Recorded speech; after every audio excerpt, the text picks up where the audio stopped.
ہاں acting opposition leader نے طنز کیا، اس سے مجھے باقی چیزیں تو میں مائنڈ نہیں کرتا ان کی، کیونکہ وہ بڑی اچھی وہ سیئنگ ہے کہ it's not what is said who says it, کیا کون بات کر رہا ہے. تو جو یہ لوگ ہیں ان کی تو مجھے باتوں کا اس لیے فرق نہیں پڑتا کیونکہ مجھے تو ان کا سارا اگلا پچھلا پتہ ہے. لیکن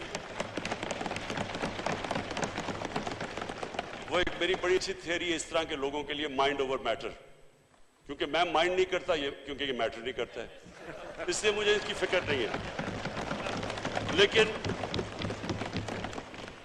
لیکن اس نے جو طنز کیا بڑا عاشق رسول بن گیا. دیکھیں یہی آدمی، یہ فورن منسٹر تھا، یہ جاتے ہیں واشنگٹن، وہاں ایشیا سوسائٹی کو وہ انٹرویو کر رہے تھے. وہ ایشیا سوسائٹی والا ان سے پوچھتا ہے کہ آپ میں پی ایم ایل این میں اور پی ٹی آئی میں فرق کیا ہے؟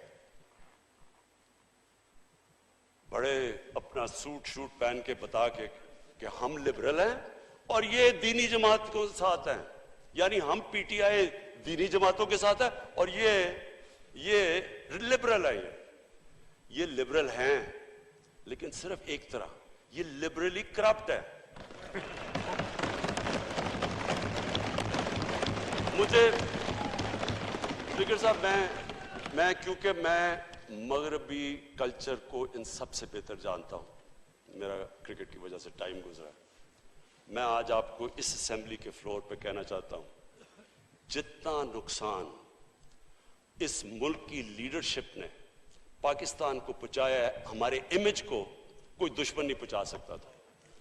یہ کیا کرتے ہیں، میں تب سے سن رہا ہوں، یہ 1988 سے میں یہ سن رہا ہوں، جو جاتا ہے مغرب میں وہ کیا کہتا ہے، جناب مجھے بچا لو، امریکنوں کو کہتا ہے کہ مجھے بچا لو، میں آپ کی طرح لبرل اور ماڈریٹ ہوں، باقی یہ سارے یہ ملک میں انتہا پسند ہیں، اگر مجھے نہ بچائے انتہا پسند پاکستان کو ٹیک اوور کر لیں گے. یہ کانسٹنٹلی آپ کوئی سٹیٹمنٹس ان کو اٹھا کے دیکھیں، یہ سارے وہاں جا کے لبرل بن جاتے ہیں، ماڈریٹ بن جاتے ہیں، کیونکہ ان کا ایمان نہیں ہے. میں نے جتنی آپ ایک میری سٹیٹمنٹ اٹھا کے دیکھ لیں، واشنگٹن میں، ڈیووس میں، نیو یارک میں، یونائٹڈ نیشنز جنرل اسمبلی میں نے ہر جگہ کہا کہ میری ویژن ہے پاکستان کو ایک مدینہ کی ریاست کے اصولوں پہ کھڑا کرنا.